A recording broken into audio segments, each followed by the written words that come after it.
저는 오늘 이 이야기를 시작하면서도 가슴이 먹먹합니다. 토트넘이라는 팀, 한때는 한국 팬들의 사랑을 독차지했지만 지금은 땅을 치며 후회하고 있죠.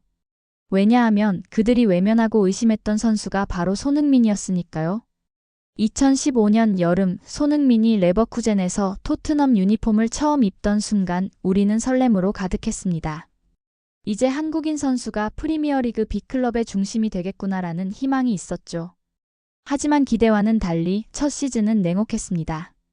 프리미어리그 28경기 중 선발 출전은 고작 13회. 당시 감독이던 포체티노는 그를 철저히 로테이션 자원으로만 기용했습니다. 도르트문트전에서 멀티골을 넣고도 바로 다음 경기에서 벤치로 밀려난 건 지금도 팬들의 뇌리에 남아있습니다. 현지 언론과 일부 코치진의 시선은 더 차가웠습니다. 아시아 선수는 체력이 부족하다. 군 복무 때문에 미래가 불투명하다. 데일리 메일은 손흥민을 이적 후보 명단에 올려놓기도 했습니다. 더 충격적이었던 건 일부 팬들의 반응이었죠. 2015년 10월 리버풀과의 경기에서 손흥민이 결승골을 넣었을 때도 소셜미디어에는 모순적인 반응들이 올라왔습니다. 좋은 골이었지만 여전히 아시아인이다. 운이 좋았을 뿐이다 같은 댓글들이었죠. 한 토트넘 팬은 익명으로 처음에는 솔직히 의심스러웠다. 황인종 선수가 프리미어리그에서 성공한 사례가 많지 않았으니까라고 털어놨습니다. 훈련장에서도 미묘한 차별이 있었습니다. 팀 식사 때 혼자 앉는 경우가 많았고 동료들과의 대화에서도 소외되는 순간들이 있었죠. 언어 장벽이 가장 큰 문제였지만 그 너머에는 문화적 거리감도 존재했습니다. 한 코치진 관계자는 훗날 처음에는 손이 너무 조용해서 팀에 잘 적응하지 못하는 줄 알았다고 회상했습니다. 손흥민은 경기장에 나가기 전부터 이미 편견과 싸워야 했습니다. 선발 기회를 받지 못하고 혹사당하듯 컵대회까지 뛰다가 부상 위험에 내몰리던 순간들. 중요한 경기일수록 교체 명단으로 밀려나는 답답한 장면들, 우리는 모두 지켜보고 있었습니다. 더욱 가슴 아픈 건 개인적인 고충이었습니다. 2016년 초 손흥민은 가족들에게 가끔 이곳에서 버틸 수 있을지 확신이 서지 않는다고 털어놨다고 합니다. 아버지 손흥정 씨는 당시를 회상하며 아들이 많이 힘들어했다. 실력으로는 충분한데 기회를 받지 못해서 답답해했다고 말했습니다. 그런데도 그는 멈추지 않았습니다. 2016에서 17 시즌 교체 출전이 많았음에도 프리미어리그에서 14골을 터뜨리며 팀 내 두 번째 득점자가 되었습니다. 그의 땀과 눈물은 정작 토트넘이 아닌 우리 팬들의 가슴을 울렸습니다. 하지만 이제 상황은 완전히 바뀌었습니다. 손흥민은 더 이상 토트넘의 유니폼을 입지 않습니다. LAFC 미국 무대에서 새로운 장을 열었죠. 그리고 그 자리에서 그는 말했습니다. 꿈은 이루어진다. 나는 이기기 위해 왔다. 반면 토트넘은 뒤늦게 말합니다. 그는 우리 역사상 가장 위대한 선수였다.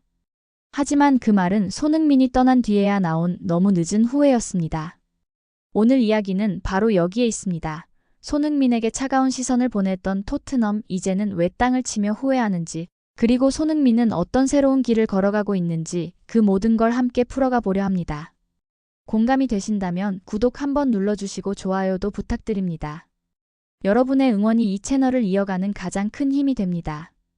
2015년 8월 28일 3천만 유로라는 거금을 들여 손흥민을 영입한 토트넘. 하지만 첫 시즌부터 그에게 돌아온 건 의심의 눈초리였습니다.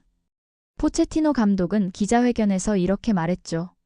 손은 적응 시간이 필요한 선수다. 프리미어리그는 분데스리가와 다르다. 그 말 뒤에 숨겨진 의미를 한국 팬들은 너무 잘 알고 있었습니다. 아직 믿을 만한 선수가 아니라라는 뜻이었죠. 실제로 손흥민의 첫 프리미어리그 골은 9월 26일 크리스털 팰리스전까지 기다려야 했습니다. 그것도 교체 투입된 상황에서였죠. 벤치에서 기다리는 손흥민의 모습을 보며 팬들의 마음도 조급해졌습니다. 온라인 커뮤니티에는 이런 글들이 올라왔죠. 손흥민이 뭘 더 증명해야 하나? 분데스리가에서 이미 검증된 선수인데 토트넘이 편견을 갖고 있는 것 같다. 더 답답한 건 언론의 반응이었습니다. 가디언지는 손흥민의 첫 골 소식을 전하면서도 여전히 프리미어리그 적응에 시간이 필요해 보인다고 썼습니다. 텔레그래프는 더 노골적이었죠. 한국 선수들은 유럽 축구의 강도를 따라오기 힘들어한다는 기사를 내보냈습니다. 그런 시선들 속에서도 손흥민은 묵묵히 자신의 길을 걸었습니다. 훈련장에서는 누구보다 일찍 나와 개인 연습을 했고 경기 후에는 따로 남아 슈팅 연습을 반복했죠. 동료들도 그의 노력을 인정했습니다. 해리 케인은 훗날 인터뷰에서 손이 얼마나 열심히 하는지 모든 선수들이 알고 있었다고 증언했습니다. 하지만 기회는 쉽게 오지 않았습니다. 2015에서 16 시즌 중반까지도 손흥민은 주로 교체 자원으로 활용됐죠.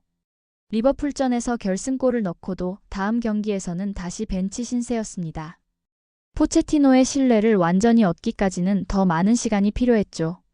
그 시기 한국 팬들의 심정은 복잡했습니다. 응원하면서도 답답하고 기대하면서도 걱정됐습니다. 한 팬은 당시를 이렇게 회상합니다. 매 경기마다 손흥민이 선발 명단에 있는지 확인하는 게 일상이었어요. 이름이 없으면 하루 종일 기분이 안 좋았죠. 하지만 더 심각한 문제가 도사리고 있었습니다. 2016년 3월 아스널과의 북런던 더비에서 일어난 일은 지금도 많은 이들의 기억에 남아 있습니다. 경기 중 상대 팬들이 손흥민을 향해 니네 나라로 돌아가라 같은 인종차별적 구호를 외쳤던 거죠.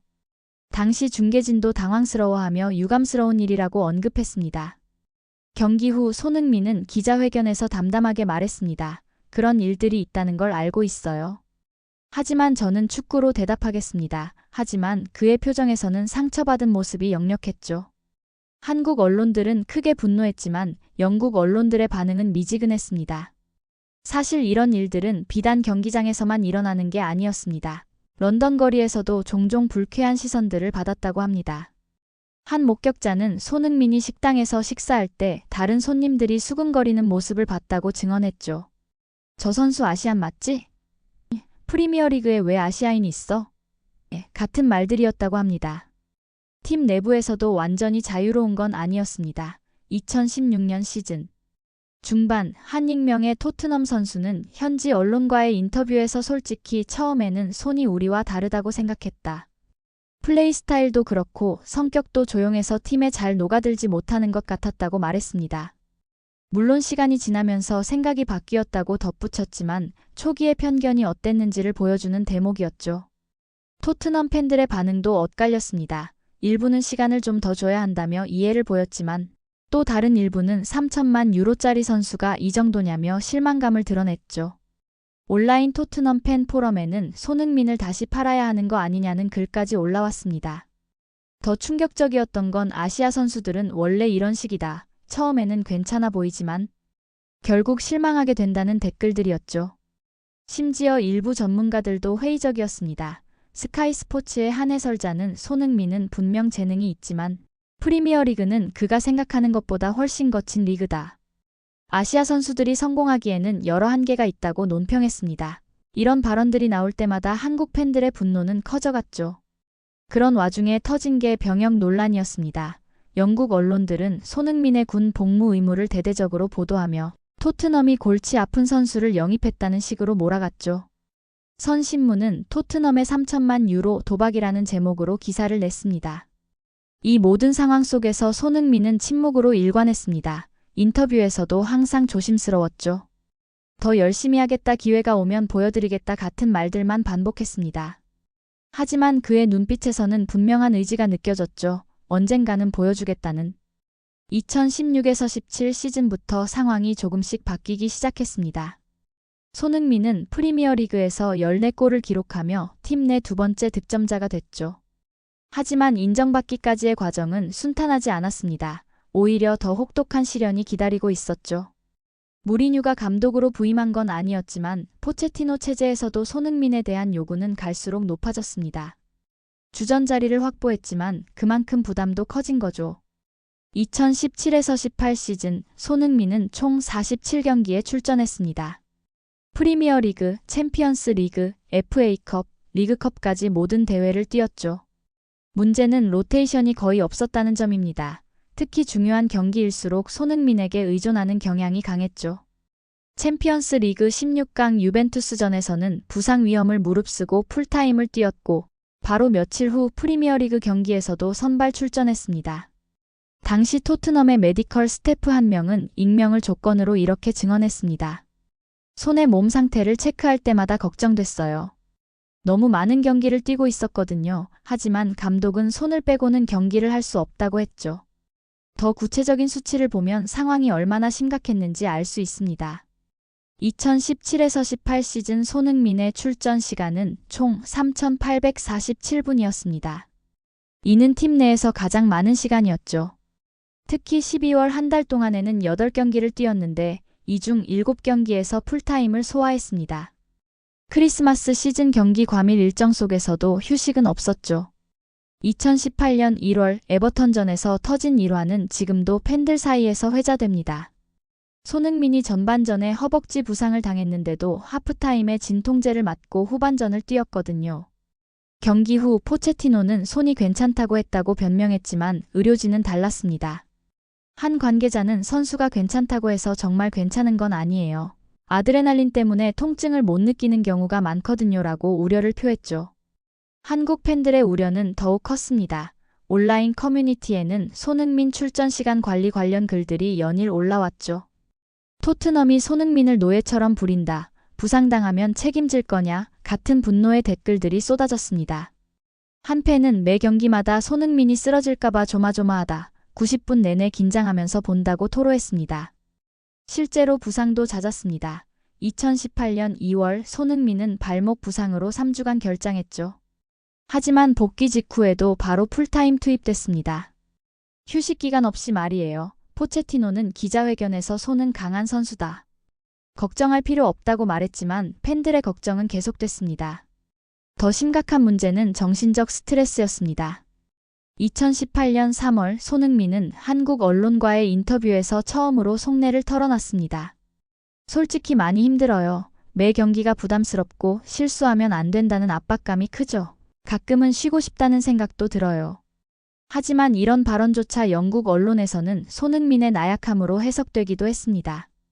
2018 러시아 월드컵을 앞두고는 더욱 심각했습니다. 5월까지 토트넘 경기를 뛰고 6월에 바로 월드컵에 참가해야 했거든요. 휴식은 고작 일주일 뿐이었죠. 한국축구협회는 토트넘의 손흥민의 컨디션 관리를 부탁한다는 공문을 보내기도 했습니다. 하지만 토트넘의 대답은 차가웠습니다. 우리는 클럽의 이익을 최우선으로 생각한다는 게 공식 입장이었죠. 당시 한국 대표팀 의무팀장은 이렇게 증언했습니다. 월드컵 소집 당시 손흥민의 컨디션이 많이 안 좋았어요. 체지방률도 높았고 근육 피로도도 심각했죠. 토트넘에서 너무 혹사당한 게 분명했습니다. 다니엘 레비 회장은 내부 회의에서 손흥민은 우리 팀의 핵심 자산이다. 최대한 활용해야 한다고 말했다는 증언도 나왔습니다.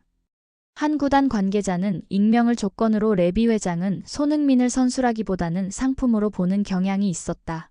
그의 마케팅 가치와 경기력을 최대한 짜내려고 했다고 폭로했습니다.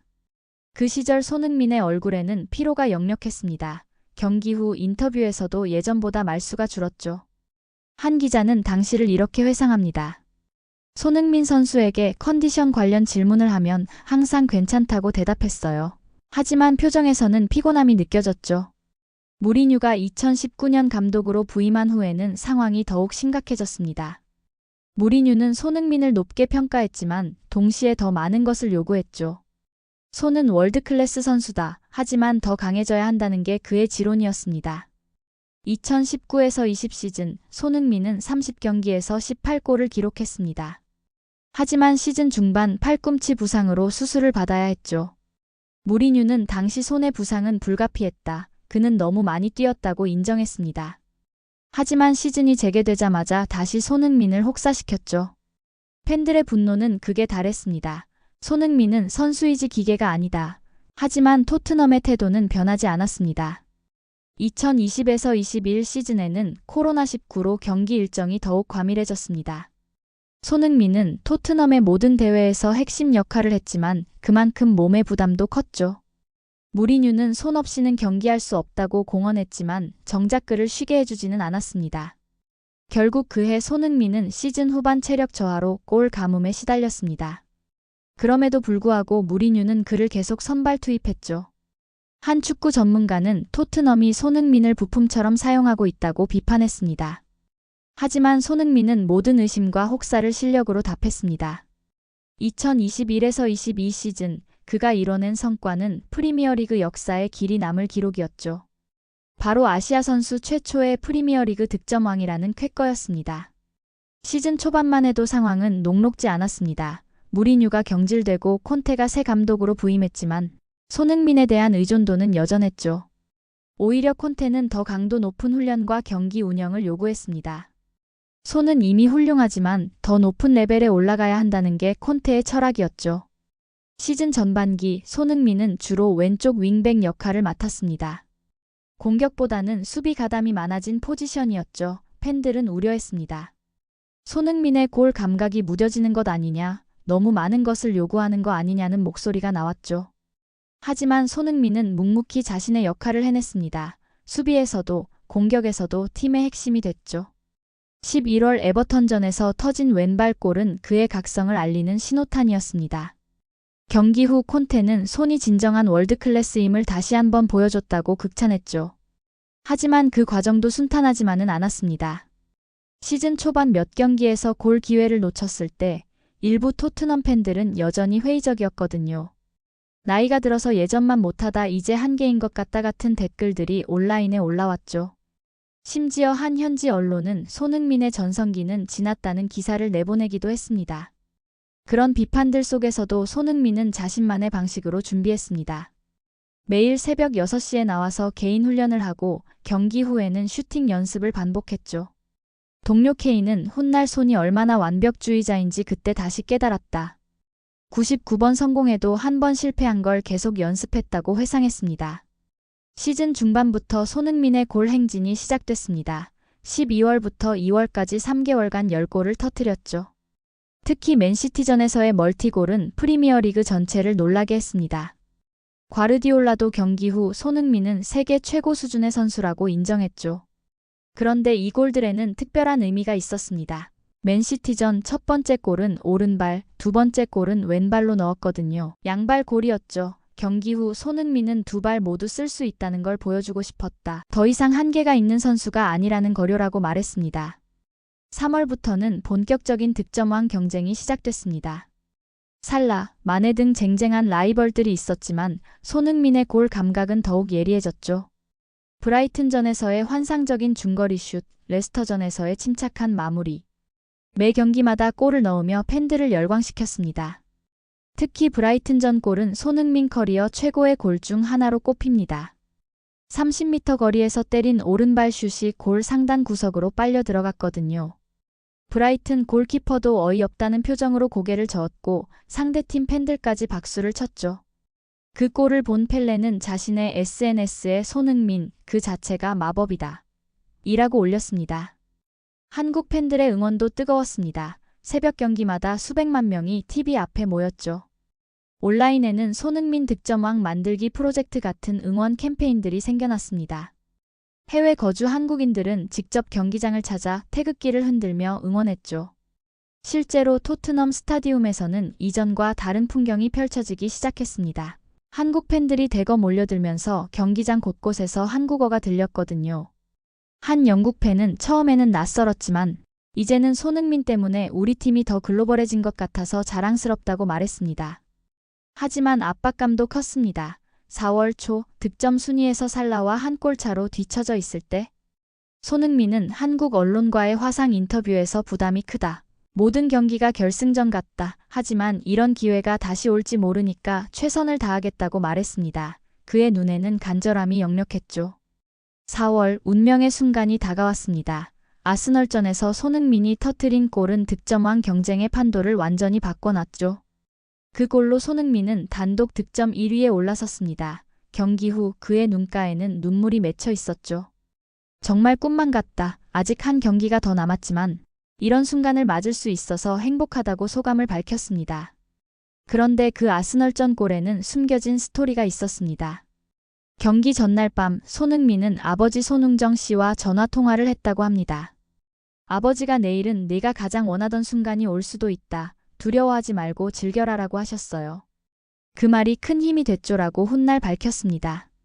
시즌 마지막 경기인 노리치전 득점왕 확정을 위해 손흥민에게는 한 골이 더 필요했습니다. 전반 22분 케인의 패스를 받은 손흥민이 왼발로 마무리한 그 골.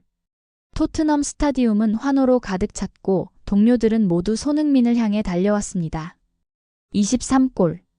아시아 선수로는 처음으로 프리미어리그 득점왕에 오른 순간이었죠. 경기 후 손흥민은 감격에 겨워 눈물을 흘렸습니다. 꿈만 같다. 이런 날이 올 줄 몰랐다고 소감을 밝혔죠.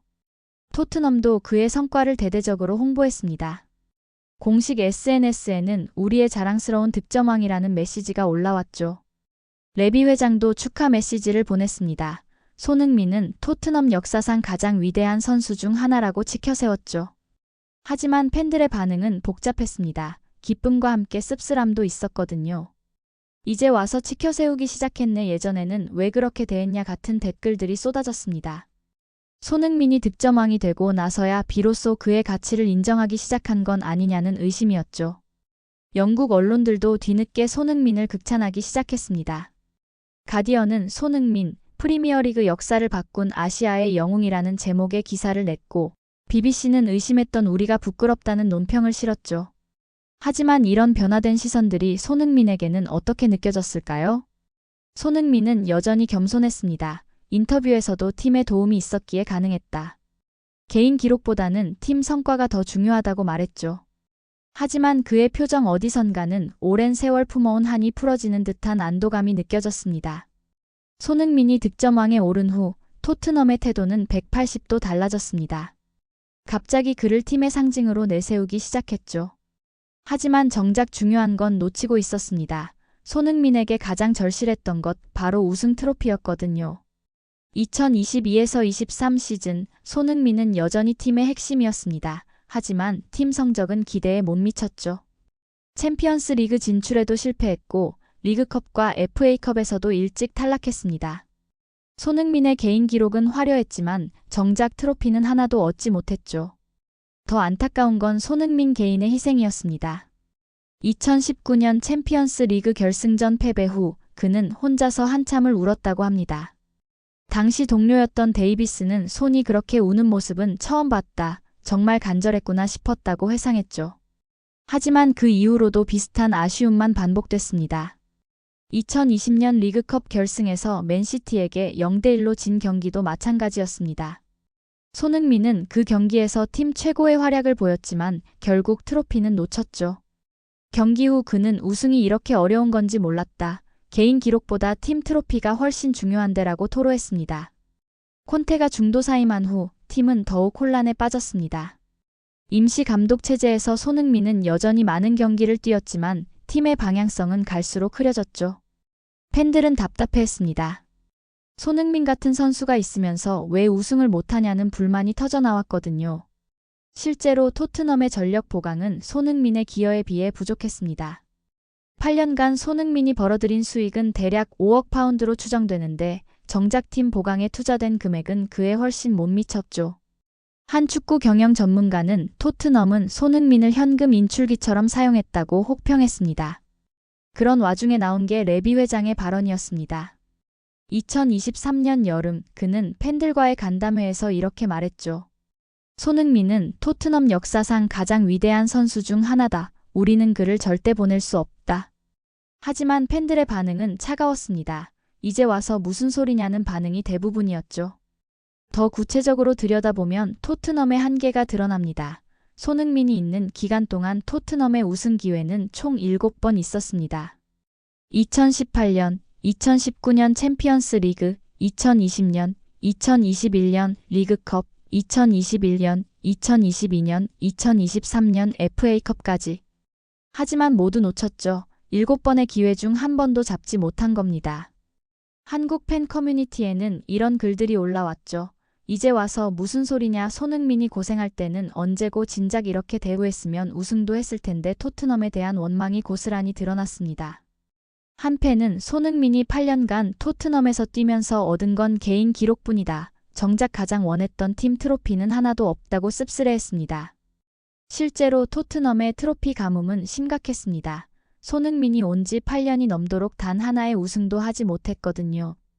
2019년 챔피언스 리그 결승 진출이 유일한 큰 성과였지만 그마저도 리버풀에게 패배했죠.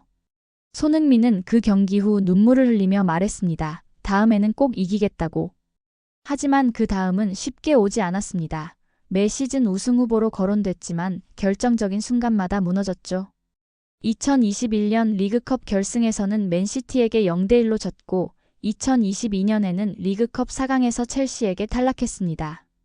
패턴은 항상 비슷했어요. 중요한 순간에 핵심 선수들이 부상을 당하거나 전술적 실수로 무너지는 거였죠.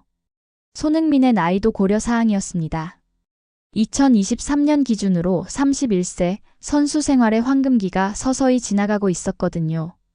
팬들은 안타까워했습니다.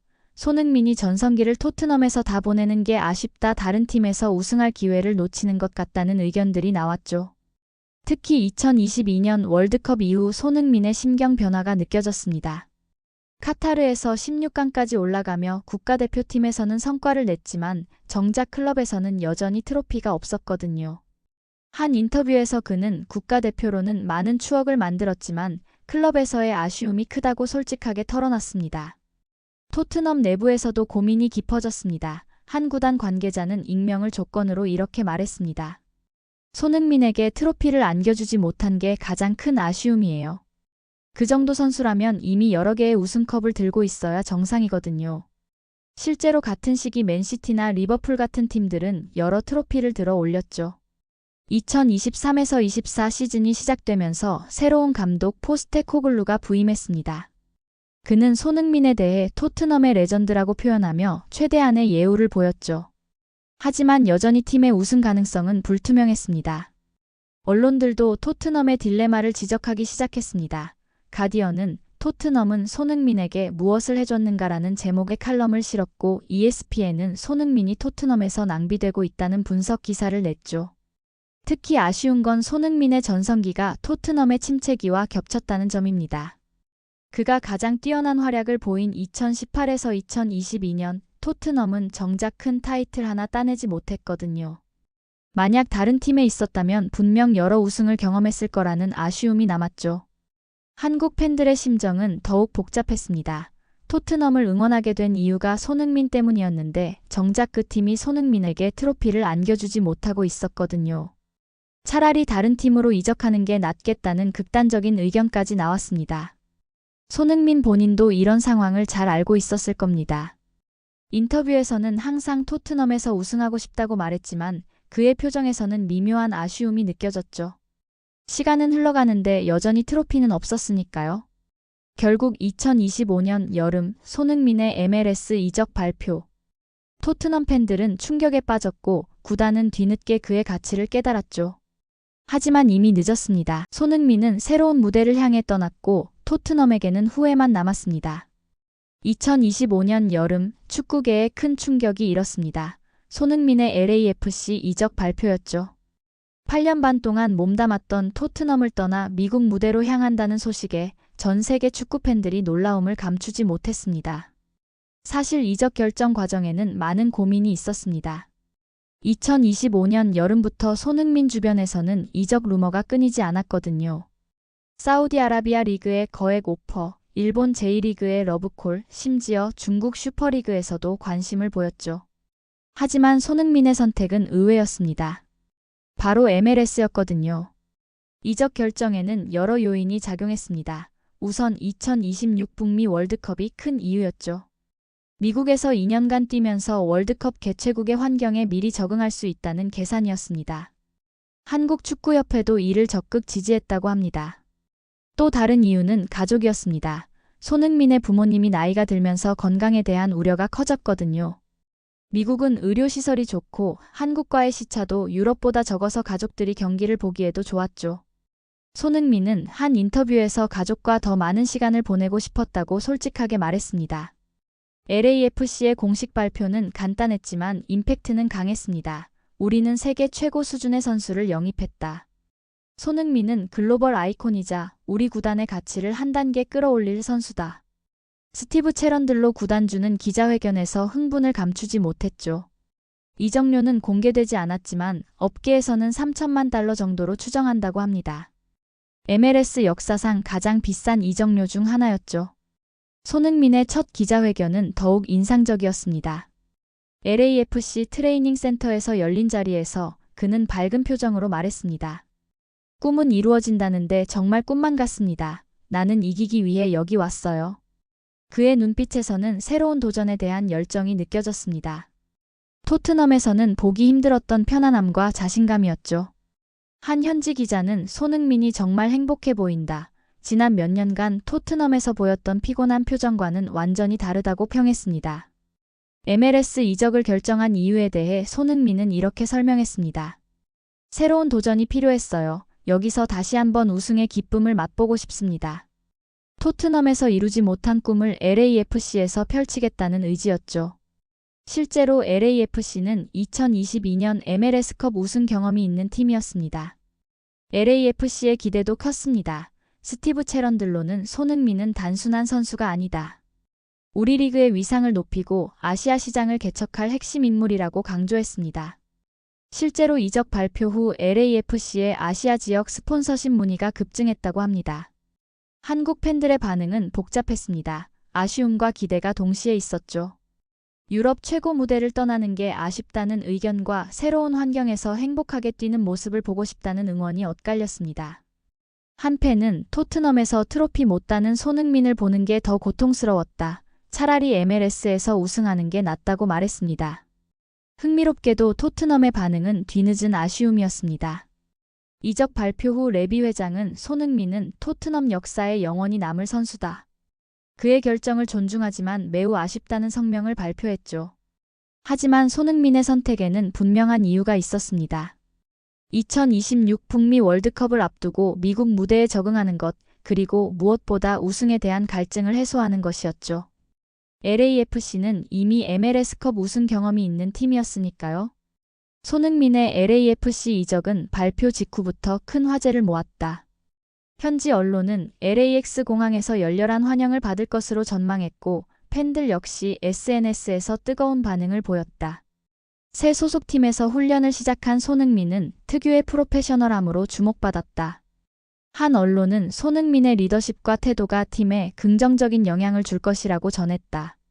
손흥민의 MLS 데뷔전은 시애틀 사운더스와의 홈 경기로 예상된다. 많은 팬들이 그가 첫 골을 언제 터뜨릴지 주목하고 있다. 2026년 북중미 월드컵을 앞두고 손흥민의 MLS 무대 적응은 단순한 이적 이상의 의미를 지닌다는 분석이 나온다. 개최국 중 하나인 미국에서 활약하게 되면서 손흥민은 경기장 분위기와 날씨, 팬 문화 등 대회가 열릴 환경에 미리 익숙해질 수 있기 때문이다. 특히 이동거리와 시차, 기후 같은 변수가 선수 컨디션에 큰 영향을 미치는 만큼 미국 생활을 조기 경험하는 것은 대표팀 입장에서도 긍정적인 요소라는 평가다.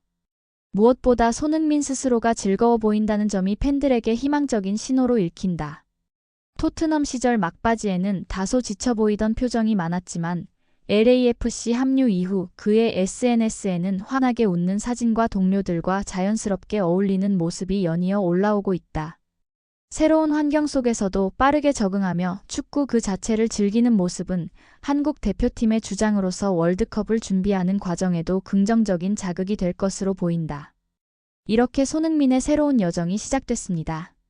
토트넘에서 8년 반, 그 긴 시간 동안 그가 겪었던 모든 일들을 돌이켜보니 감회가 새롭습니다. 처음에는 의심받았습니다. 아시아 선수가 프리미어리그에서 성공할 수 있을까, 체력이 부족하지 않을까, 편견 어린 시선들이 있었죠. 하지만 손흥민은 그 모든 것을 실력으로 답했습니다. 혹사도 견뎌냈습니다. 시즌 47경기를 뛰고 부상 중에도 경기에 나서야 했던 순간들. 더 강해져야 한다는 요구들 속에서도 굴복하지 않았죠. 오히려 더 단단해졌습니다. 그리고 마침내 증명했습니다. 프리미어리그 득점왕, 아시아 선수로는 최초의 기록이었죠. 23골이라는 숫자 뒤에는 수많은 땀과 눈물이 있었습니다. 모든 의심을 잠재우는 완벽한 대답이었죠. 하지만 토트넘은 그에게 가장 중요한 것을 주지 못했습니다. 바로 우승 트로피였죠. 8년 반 동안 개인 기록은 화려했지만 팀 차원의 성과는 아쉬웠습니다. 2019년 챔피언스 리그 결승이 가장 가까웠던 순간이었지만 그것도 아깝게 놓쳤죠. 이제 손흥민은 새로운 무대에서 그 꿈을 이루려 합니다. LAFC에서의 새로운 꿈의 축구를. 반면 토트넘은 후회하고 있습니다. 레비 회장의 역사상 가장 위대한 선수 중 하나라는 뒤늦은 찬사가 그것을 말해주죠. 하지만 이미 늦었습니다. 손흥민은 떠나고 토트넘에게는 아쉬움만 남았습니다. 여러분은 어떻게 생각하시나요? 토트넘이 손흥민에게 준 가장 큰 서름이 무엇이라고 보시는지 댓글로 의견을 남겨주세요. 그리고 손흥민의 새로운 도전을 응원한다면 구독과 좋아요도 부탁드립니다. 손흥민의 이야기는 아직 끝나지 않았습니다. MLS에서의 새로운 여정, 2026 월드컵을 향한 준비, 그리고 언젠가는 이뤄낼 우승의 꿈까지 앞으로도 계속 지켜봐 주시길 바랍니다. 토트넘이 외면했지만 세계는 손흥민을 존중했습니다. 이제는 부당 대우가 아닌 마땅한 존중 속에서 그의 커리어를 마무리해갈 때입니다. 그것이 손흥민이라는 선수가, 그리고 우리가 마땅히 받아야 할 대우가 아닐까요?